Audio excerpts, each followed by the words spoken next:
ತಾಲೂಕಿನ ದುಮ್ಮಿ ಮತ್ತು ಕೊರಟೀಕೆರೆ ಕಾವಲ್ ಗ್ರಾಮಗಳಲ್ಲಿ ಬುಧವಾರ ಸಂಜೆ ಆರ್ಭಟಿಸಿದ ಮಳೆ ಬಿರುಗಾಳಿ ಹೊಡೆತಕ್ಕೆ ಹಲವು ಮನೆಗಳಿಗೆ ಹಾನಿಯಾಗಿದ್ದು ಅವಾಂತರ ಸೃಷ್ಟಿಸಿತು. ಬಿರುಗಾಳಿ ಸಹಿತ ಅಬ್ಬರಿಸಿದ ಮಳೆಗೆ ಸುಮಾರು 20 ವಾಸದ ಮನೆಗಳ ಹೆಂಚು ಶೀಟುಗಳು ಗಾಳಿಗೆ ಹಾರಿ ಹೋಗಿವೆ.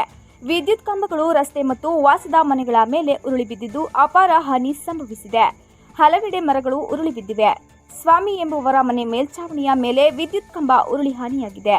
ಲಕ್ಷ್ಮೀಕಾಂತ್ ಎಂಬುವವರ ದನದ ಕೊಟ್ಟಿಗೆ ಶೀಟ್ ಚಾವಣಿ ಬಿರುಗಾಳಿಗೆ ಹಾರಿ ಹೋಗಿದ್ದು ಇಟ್ಟಿಗೆ ಮತ್ತು ಗಾರೆಯ ತುಂಡುಗಳು ಬಿದ್ದು ಜಾನುವಾರುಗಳಿಗೆ ಗಾಯವಾಗಿದೆ. ದುಮ್ಮಿ ಮತ್ತು ಇಬ್ಬಡಿ ನಡುವೆ ವಿದ್ಯುತ್ ಕಂಬ ಧರೆಗುರುಳಿದೆ. ಈ ಮಾರ್ಗದಲ್ಲಿ ಸಂಚರಿಸುತ್ತಿದ್ದ ಬಸ್ ಅರ್ಧದಲ್ಲಿಯೇ ಪ್ರಯಾಣಿಕರನ್ನು ಇಳಿಸಿ ವಾಪಸ್ಸಾಯಿತು.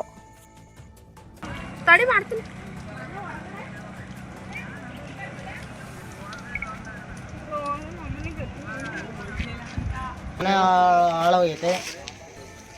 ಒಂದು ಸೀಟು ಗೀಟು ಎಲ್ಲ ತಗೋ ಇದಾಗೈತೆ. RCC ಒಂಚೂರು RCC ಎತ್ತು ಆಗೈತೆ. RCC ಮುಂದ್ಗಡೆ ಪ್ಯಾರಾಫಿಟ್ ಎಲ್ಲ ಮುರಿದೋಗವೆ, ಮತ್ತೆ ಲೈಟ್ ಕಂಬ ಉಂಟೋಗವೆ, ವೈರ್ಗಳೆಲ್ಲವ ಡ್ಯಾಮೇಜ್ ಆಗವೆ, ಮನೆಗಳು ತುಂಬ ಮನೆಗಳೆಲ್ಲ ಹಾರೋಗವೆ, ಸೀಟವೆಲ್ಲ ಹಾರೋಗಿವೆ, ಎಲ್ಲ ಊರು ಸುತ್ತಮುತ್ತ ಹಾನಿಯಾಗಿವೆ. ಕೊರಟೀಕೆರೆ ಗ್ರಾಮ ಪಂಚಾಯತಿ ವ್ಯಾಪ್ತಿಗೆ ಬರುವಂತಹ ಕೊರಟೀಕೆರೆ ಕಾಲುವೆ ಗ್ರಾಮದಲ್ಲಿ ಇಂದು ವಿಪರೀತವಾಗಿ ಮಳೆ ಸುರಿದು ವಿಪರೀತವಾಗಿ ಗಾಳಿ ಬೀಸಿದ್ದರಿಂದ ಮನೆಯ ಮೇಲ್ಛಾವಣಿಗಳೆಲ್ಲ ಕೂಡ ಹಾರಿ ಹೋಗಿ ದುರಸ್ತಿಗಳಾಗಿವೆ. ಮತ್ತು ಅದಲ್ಲದೆ ಕರೆಂಟ್ ಕಂಬಗಳು ಕೂಡ ಬಿದ್ದು RCCಗಳೆಲ್ಲ ಡ್ಯಾಮೇಜ್ ಆಗಿವೆ. ಸುಮಾರು ಮನೆಗಳಿಗೆ ಹಾನಿಯಾಗಿರೋದ್ರಿಂದ ತಾಲೂಕು ಆಡಳಿತ ಸ್ಥಳಕ್ಕೆ ಭೇಟಿ ನೀಡಿ ಪರಿಶೀಲಿಸಿ ಈ ಗ್ರಾಮದಲ್ಲಿ ವಾಸಿಸುವಂಥ ದಲಿತ ಕುಟುಂಬಗಳಿಗೆ ಸೂಕ್ತ ಪರಿಹಾರವನ್ನು ನೀಡಬೇಕು ಅಂತ ಈ ಮೂಲಕ ಆಗ್ರಹವನ್ನು ಮಾಡ್ತಾ ಇದ್ದೀನಿ.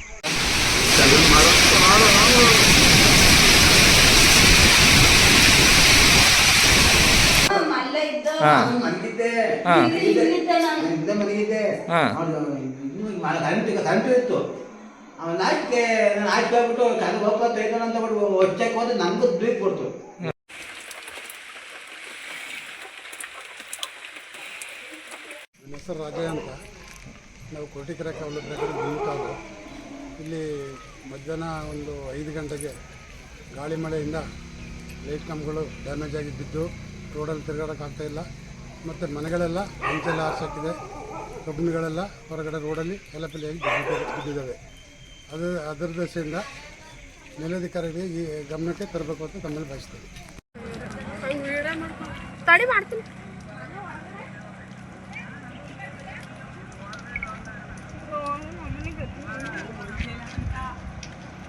ಸೀಟೆಲ್ಲ ಹಾರೋಗವೆ ಅಂತ